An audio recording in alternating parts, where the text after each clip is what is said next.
Before we go any further with the program, there are three individuals I'd like to introduce to you. First, the co-producer of tonight's show. He's been working very hard for the last 8 months. What you see here tonight is all of his responsibility and all the things behind the scenes. He's done a great job. Would you please give a nice round of applause to our co-producer, Bill Innes.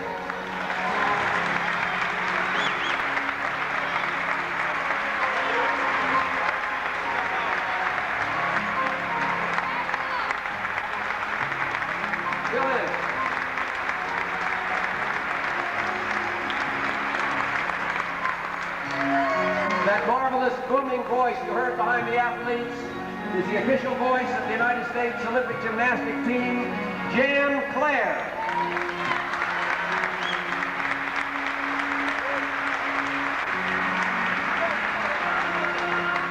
Our program coordinator tonight, the wife of the captain of the United States Gymnastic Team and mother-to-be soon, Donna Vidmar.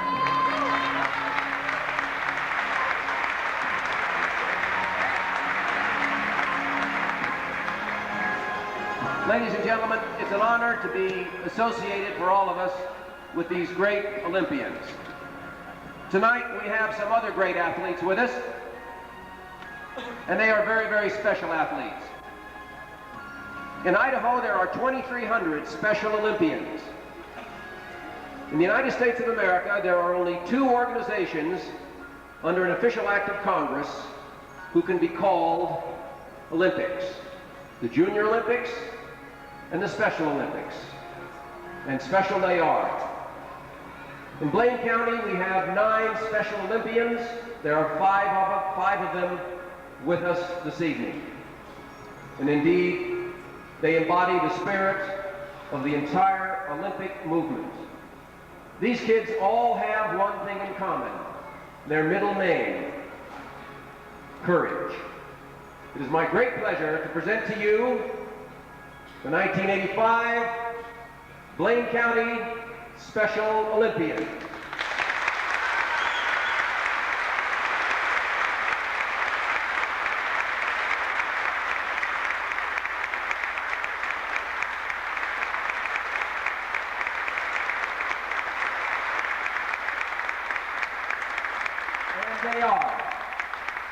And they are Bobby Brashears,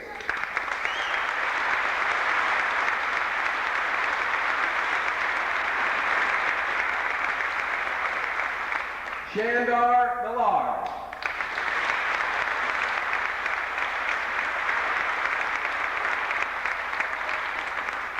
Briar Stillwell,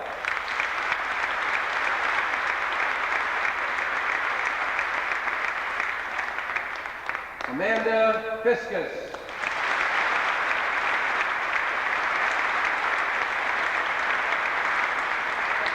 and Diane Reed.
The Special Olympians from Blaine County are taught by June Worthington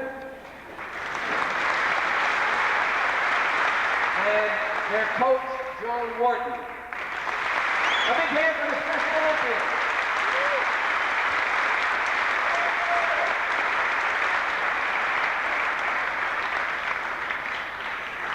Now, ladies and gentlemen, I'd like to have you bear with me for a minute. I want to tell you a personal story. That's the purview of an MC for these kind of things. He always gets to tell personal stories. This one isn't very funny, but it's kind of interesting. Last summer, a fellow came to visit us in Los Angeles to see the Olympic Games. He went to a couple of events, in fact, a number of events. He went to the Olympic Village. We all went to the closing ceremonies together. The next day we were sitting in the patio, and he said, Sam, you know, I've never been so taken with anything in my life as this whole Olympic thing, the spirit. I don't know, those of you who were in Los Angeles those of you who were there were all immensely taken with the emotions and the activity that were taking place there. And he said, I want to bring the spirit of the Olympics to Sun Valley, Idaho to my kids. I said, well, George, that's a terrific idea, but you know, television's done a pretty good job. He said, no, I want to do something. I said, well, good. A week later, we were in Sun Valley, and he said, Sam, I have an idea. He said, I'm going to bring the United States gymnastic team to Sun Valley for a benefit. I said, George, you're crazy. I said, first of all, have you ever done a benefit before? No. You ever produced a show before? No. You ever tried to get world-famous people together for practically nothing? No. You ever try and get them to Sun Valley? No. I said, look, George, I've been involved in benefits and shows like this for years and years and years. I'm telling you, you're smoking something that you shouldn't be smoking. First of all, the U.S. gymnastic team is the hottest ticket in town. I mean, it's certainly is parallel to what the ice hockey team did in 1980. You'll never get them. Maybe San Francisco, you want to do a benefit, 13,000 people, a couple $100,000, you can probably pull it off. And then I gave him 150 reasons why he shouldn't try to put together a benefit in Sun Valley, Idaho. And after he listened to my 150 reasons, he said, great, heard your reasons, now I'm going to do it. And sitting in our living room in Sun Valley, he said, now let's see, how do I go about doing this? I said, well, I sure as hell don't know. He said, well, I think maybe I'll try and get a hold of the captain of the team, Peter Vidmar. I said, well, how do you expect to do this? I mean, he's the most in-demand individual. The team is the most in-demand group. They're on television, there are interviews, their schedule, it's just impossible. And guess what he did? He got me to get him a copy of the Los Angeles telephone directory, and he looked under V for Vidmar, wasn't sure how to spell it, and he called all of the Vidmars until he got Peter Vidmar's mother. This is a true story. He then talked to Peter Vidmar's mother for 1 hour on the telephone, as only George Weston can talk on the telephone.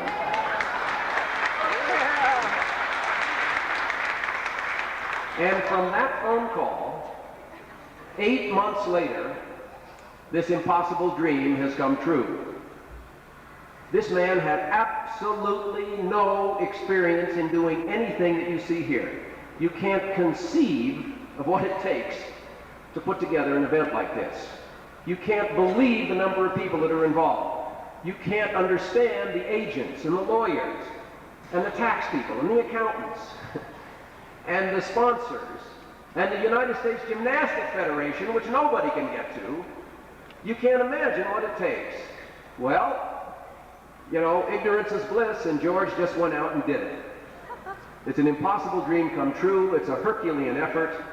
It's truly in the spirit of the Olympics, and it's my great pleasure to present to you the headmaster of the mountain school, the guy who pulled it all off, George Weston.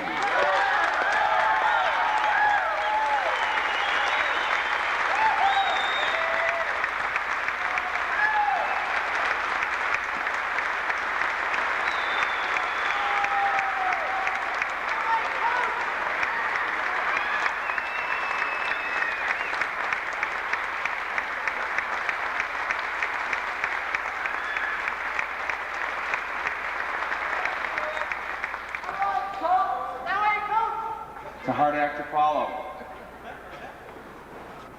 I can give Roddy Gaines his medal back now.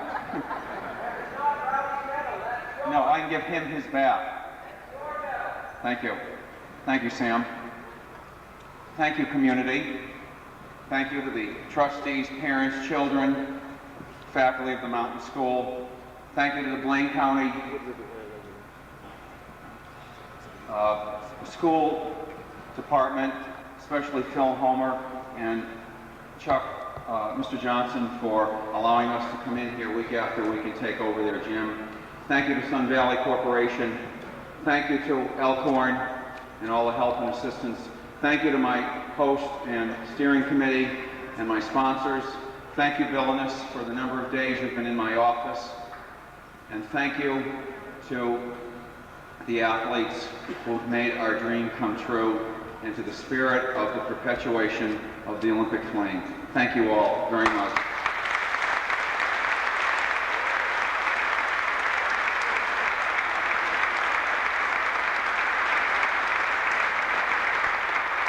Thank you, George. And now let it be said that the Wood River Valley also has some great gymnasts, young as they may be, coming all-stars. Before we begin the rest of the program with the major athletes, let's take a look at ours. The Wood River Ariels, and they are Stephanie Semino, Kirsten Woodcock, Morgan Ho, Jennifer Kale, Sue Rail, Gina Bastachaya, Stephanie Freiberger, and Rebecca Dirksen. Coached by Molly Metzel, the Wood River Ariels.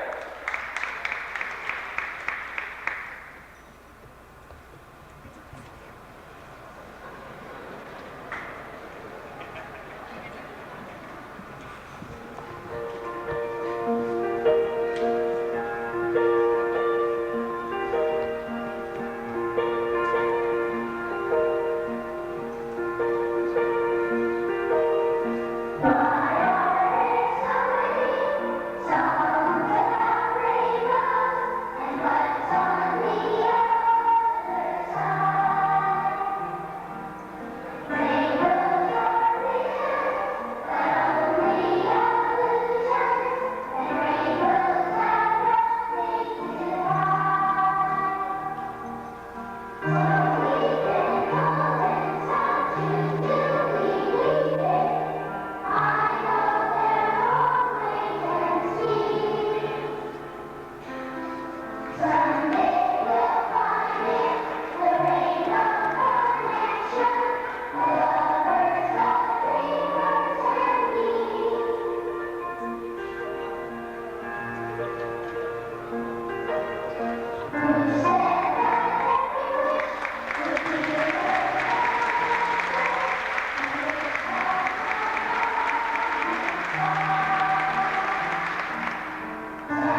ladies and gentlemen, was The Rainbow Connection, sung by the Mountain School children themselves. Congratulations to those youngsters. They're in a superb learning environment. We had the opportunity to visit the school. We really had a good time.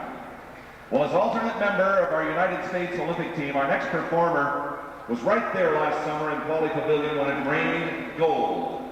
A three-time national team member from Reading, Pennsylvania, at the University of Nebraska. On the horizontal bar, this is Jim Mikus.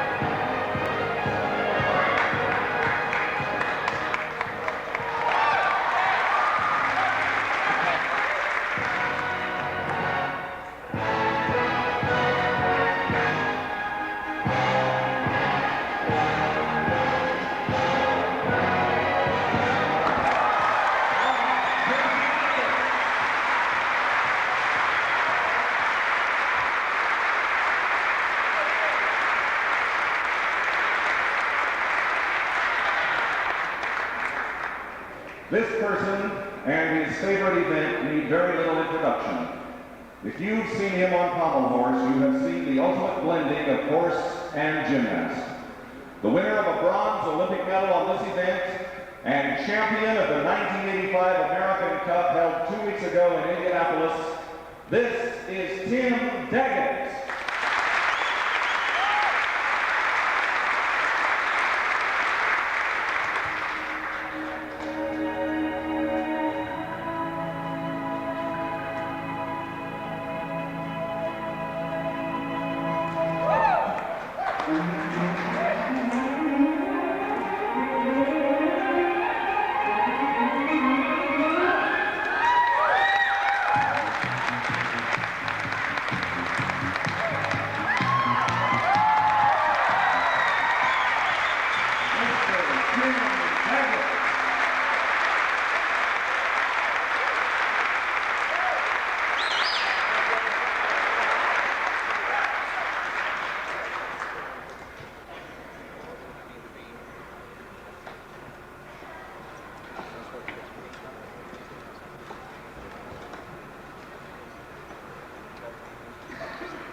Besides uncommon beauty and grace, our next athlete has won Olympic medals and championships the world over.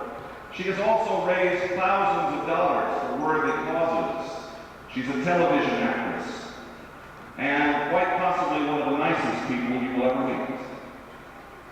With a balanced beam routine that since the Olympics has become a classic, let's all welcome Miss Julianne McNamara.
And now, ladies and gentlemen, our Olympic parallel bars team.